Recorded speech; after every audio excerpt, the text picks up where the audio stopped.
Hola, soy Marcela Prieto, directora general de Foro Semana. Y para el Facebook Live de hoy tenemos un invitado muy especial a propósito de las próximas elecciones y todos los desafíos que giran en torno a esta contienda electoral de 2018. Doctor Registrador Nacional del Estado Civil, el doctor Juan Carlos Galindo, qué gusto tenerlo acá en este Facebook Live con Foro Semana. Muchas gracias a ustedes por la invitación. Bueno, pues a propósito de un ciclo de foros que vamos a hacer durante los próximos meses y que vamos a contar con el apoyo de la registraduría, queremos hablar un poco sobre los temas esenciales que giran en torno a esta contienda electoral. Y es que pues nosotros siempre estamos trabajando en aras de poder perfeccionar la democracia, de poder brindar una serie de garantías para que la gente vote, incentivar el voto joven. ¿Qué pasa? ¿Qué van a hacer ustedes? ¿Cómo van a promocionar el voto en un momento tan crítico para el futuro político del país? Sobre todo teniendo en cuenta que tenemos un 50% de abstención histórica en Colombia. Bueno, primero decirle a usted, Marcela, y a todos los colombianos que nos observan a esta hora, que el proceso electoral no es un proceso de la Registraduría Nacional del Estado Civil, es un proceso de Colombia entera. Autoridades, ciudadanía, todos estamos comprometidos por acudir a las urnas para elegir a los mandatarios que en este caso nos van a gobernar desde el punto de vista de la rama legislativa del poder público. Es una tarea en la cual la registraduría cumple su papel de organizador, de medio logístico para que los ciudadanos se puedan pronunciar, y adicionalmente las otras autoridades estatales ayudan en ese proceso. Veamos que la policía, la fuerza pública dan la seguridad, las entidades territoriales brindan apoyos para poder organizar los puestos y mesas de votación, los organismos de control están atentos a que todo se desarrolle adecuadamente y si no, iniciar las investigaciones del caso, los partidos y movimientos políticos manifiestan y promueven sus candidatos y los ciudadanos van a votar. Entonces entendamos que ese proceso electoral es de todos y para todos. Todos tenemos nuestro papel, nuestro compromiso para que ese proceso salga bien. Nosotros como registraduría nos hemos venido preparando desde agosto. Sí, ya estamos en la parte final del proceso. Ajá. Desde el punto de vista de recibir los recursos del Ministerio de Hacienda, contratar los bienes y servicios, diseñar todos los fortalecimientos y las nuevas herramientas que vamos a tener en estos comicios del año 2018. Que recordemos, ¿no? El 11 de marzo para las parlamentarias y el 27 de mayo para la primera vuelta presidencial. 1 de mayo y 17 de junio, en dado caso, segunda vuelta. Segunda vuelta, correcto. Bueno, muy bien. Hay una cosa que a usted le encanta, que es promover el voto a la gente joven. Históricamente, no solamente en Colombia, sino en la mayoría de las democracias, el voto joven es muy corto, muy reacio. Sí, se manifiesta públicamente, puede protestar, pero a la hora de depositar el voto en la urna, todavía digamos que no ha dado ese paso. ¿Qué pasa en Colombia y ustedes qué están haciendo para eso? Bueno, los jóvenes en la actualidad tienen un medio de comunicación formidable, que son las redes, y a través de ellas participan, manifiestan, expresan sus críticas, observaciones, absolutamente todo. Pero en esta sociedad moderna también hay una institucionalidad, unos medios de la vida real para pronunciarse como ciudadano, para oponerse, para criticar, para votar, para elegir a los mandatarios. Por eso, por la constatación que hemos hecho histórica de que la población joven de Colombia ha resultado apática o indiferente a los procesos electorales, hemos diseñado muchas estrategias para invitarlos a todos los jóvenes a que participen con entusiasmo, con pasión, porque ustedes jóvenes, o en manos de ustedes jóvenes, está el presente y el futuro de Colombia. ¿Y qué estamos haciendo? Por un lado, una campaña en redes para llevarles los mensajes de lo importante que es participar, que es votar en estas próximas elecciones. De igual manera, adelantamos desde hace ya cerca de 2 años un proyecto que se llama Todos Somos Democracia, para inculcar valores cívicos y democráticos desde los niños hasta los universitarios. Qué importante eso, registrador. Es que hace mucho tiempo no hablábamos de civismo y como condición fundamental para los procesos de educación cívica está el actuar en la democracia, en conocer los beneficios de la democracia, la importancia de participar. Cuéntanos uno de los problemas que vemos en la sociedad moderna y particularmente en la vida diaria aquí en Bogotá, en las grandes ciudades, en general en todo el país y en el exterior, es que ha habido un desapego a esos valores cívicos y democráticos. No los hemos aprendido o los hemos olvidado y tenemos que recuperarlos porque ellos se requieren para una convivencia pacífica. Nosotros como colombianos, como ciudadanos, debemos respetarnos los unos a los otros, manejar un lenguaje respetuoso para disentir.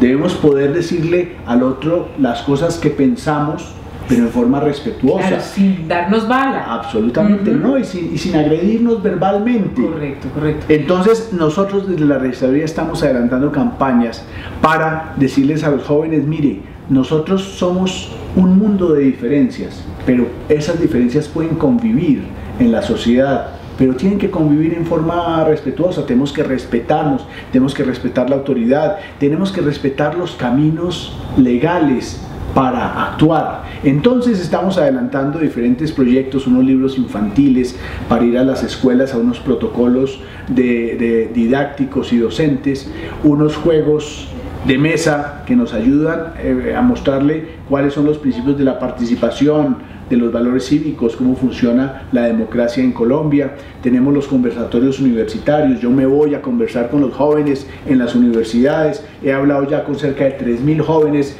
en universidades en todo el país, justamente para debatir estos temas y para escuchar sus inquietudes, porque lo que hemos determinado, lo que hemos visto, es que sí, los jóvenes son apáticos o indiferentes a la participación política. ¿Pero por qué? Por culpa nuestra, de nosotros los viejos, las instituciones. No los hemos invitado, no les hemos mostrado lo importante que es su presencia aquí en la democracia, en los procesos electorales. Y por eso nosotros estamos con todo el empeño, con toda la pasión, haciendo esa invitación, diciéndoles, vengan muchachos, participen, porque en manos de ustedes está el futuro de la patria. Bueno, y hay una cosa que nosotros no podemos, digamos, perder de vista, ni quitarle el valor que tiene a que hay varias opciones dentro del espectro político. Hay varias propuestas políticas interesantes que se diferencian claramente una de las otras. Eso yo creo que los jóvenes deben observar, acudir a todas esas instancias donde hay información sobre cada uno de los candidatos y pues además de todo, si bien tenemos el desafío y el gran problema de la crisis de los partidos políticos, sí hay opciones, digamos, de liderazgo que son importantes. Y algo importante, no debemos hacerle caso a las generalizaciones o caer en generalizaciones, porque eso no nos lleva a ningún destino. Entendamos que tenemos 2.737 candidatos, de los cuales 944 para Senado y 1.793 para Cámara de Representantes. Hay muchas opciones, como lo decía, muchas opciones, gente de todos los estilos, de todas las ideologías, hay por quién escoger. Busque cada quien, escoja al que mejor considere puede regir los destinos del poder legislativo en Colombia y vote. Vote libre y consciente, libre de cualquier apremio, constreñimiento o compraventa de votos, y vote conscientemente buscando el mejor candidato para cada quien. Bueno, ahora cambiemos un poco de tema, porque no solamente tenemos que llamar a los jóvenes a votar, sino pues a la ciudadanía en general, y vemos que todavía hay un margen de posibles votantes muy alto que está indeciso. Entonces, invitar también a participar a ese grupo poblacional. Y yo quiero sobre eso también llamar la atención y reconocer algo que genera cierta complejidad. La manera de votar para Congreso de la República, Senado y Cámara, ¿es difícil? Sí, es difícil. La tarjeta de Senado y la tarjeta son difíciles, para mucha gente no les resulta claro qué es lo que debe hacer con esa tarjeta.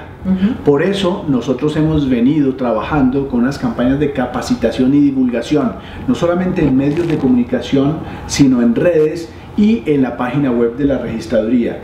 ¿Y por qué hay esa complejidad? porque tenemos el mecanismo del voto preferente, de la lista abierta, donde hay que votar no solo por el partido o el movimiento político, sino por el candidato.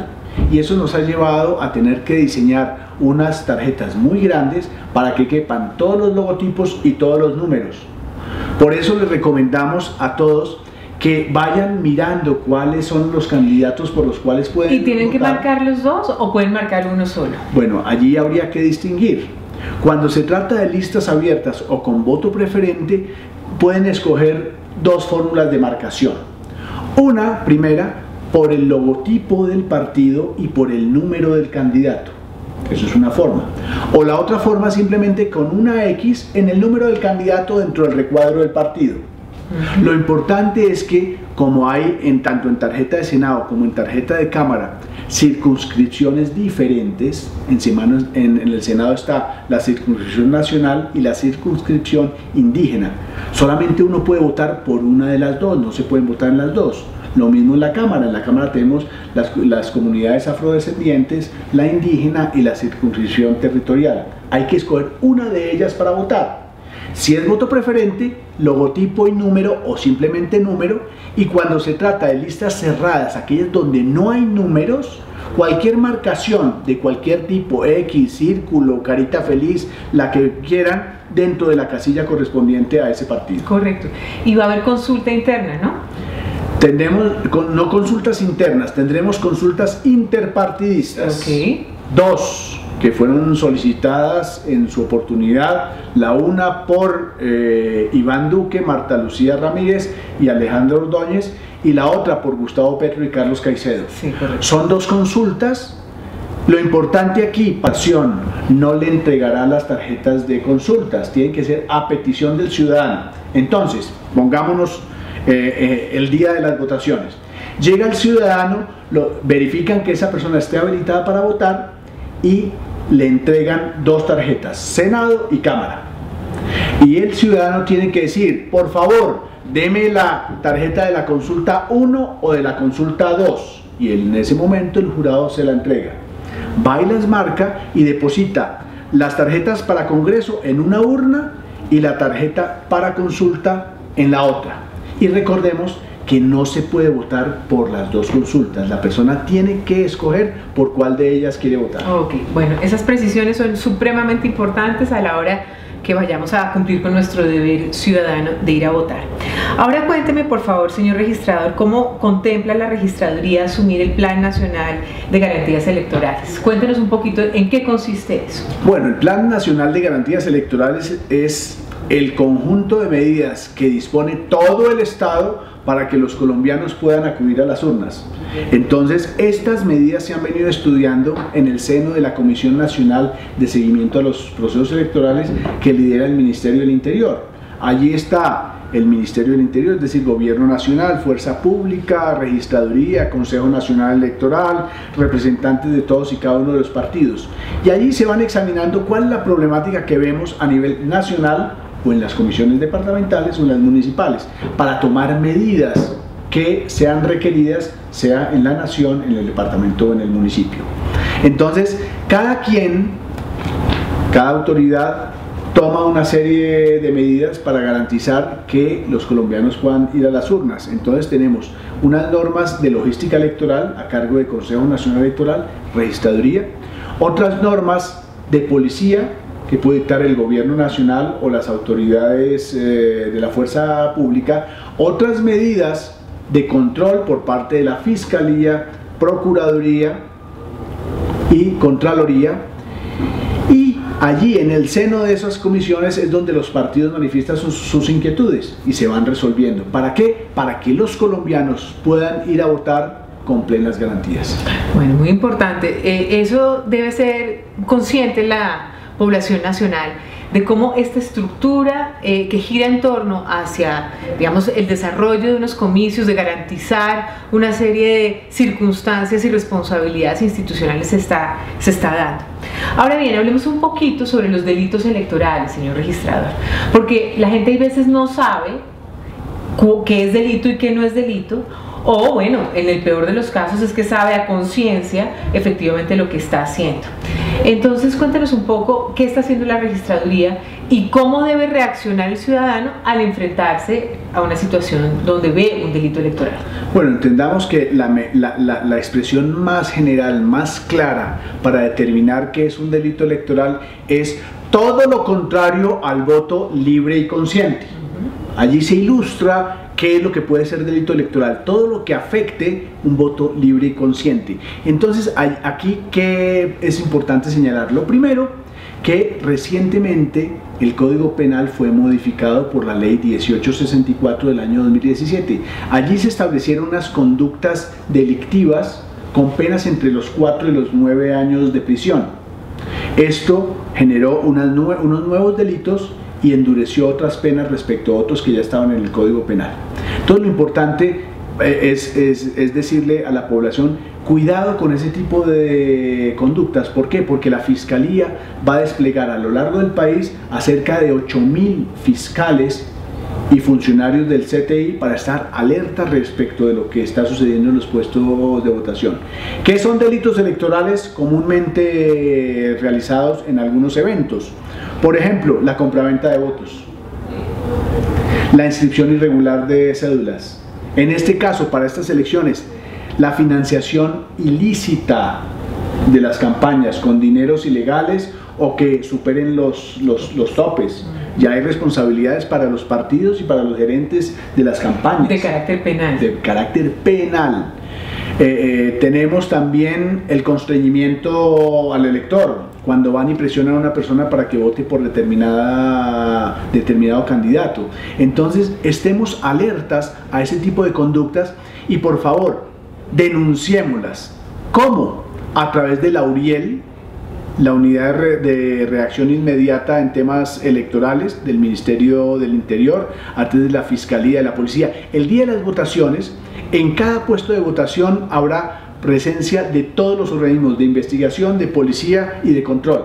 Pueden acudir a ellos, pueden también hacer las denuncias en las páginas web de la Fiscalía, en la página web de la Procuraduría, de la Registraduría. En todas ellas pueden manifestar sus denuncias. Bueno, pero ahora hay un panorama nuevo en Colombia con unos actores nuevos que son las FARC como partido político, también digamos con una serie de candidatos a Senado y Cámara, y ciertamente también tienen un candidato a la presidencia. Entonces, en ese nuevo panorama también pues, se han identificado zonas de tensión, de particular tensión y conflicto. ¿Ustedes están preparados para poder afrontar eso? Porque sí, estamos en un periodo de transición y que tiene unas implicaciones políticas importantes. ¿Qué han observado ustedes? No, lo primero, recordar que el proceso electoral es un proceso de Estado. Todas las autoridades están trabajando para que el proceso salga bien en todo el territorio nacional. Hay zonas donde históricamente las FARC tenían un grado de influencia e impedían el desarrollo de los debates libres. Ese panorama ya cambió.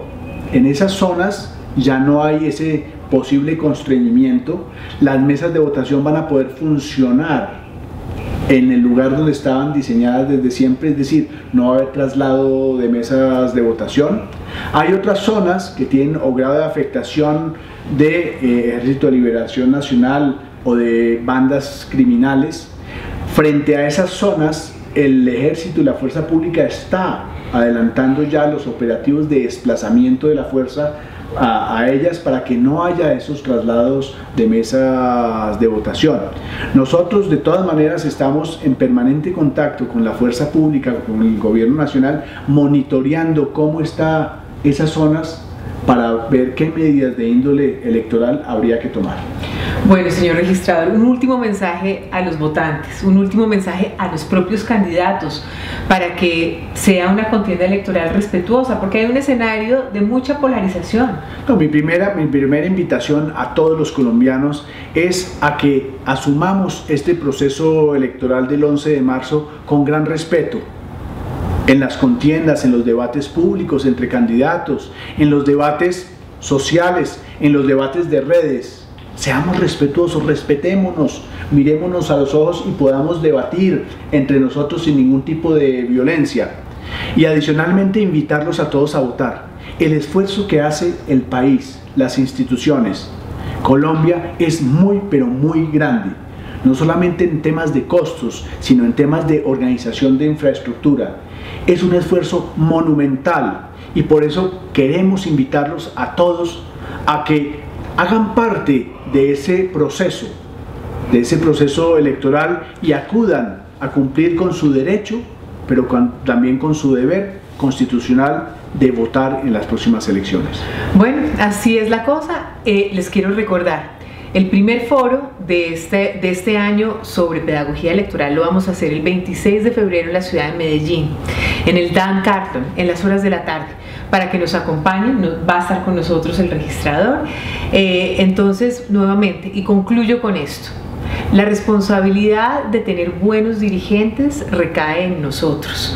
No solamente son ellos quienes ofrecen unos programas de gobierno, sino que nosotros como votantes tenemos que saber elegir muy bien. Y ese derecho es a través del voto. Así que ejerzamos ese derecho y cumplamos nuestro deber ciudadano. Gracias, registrador, y nos vemos pronto.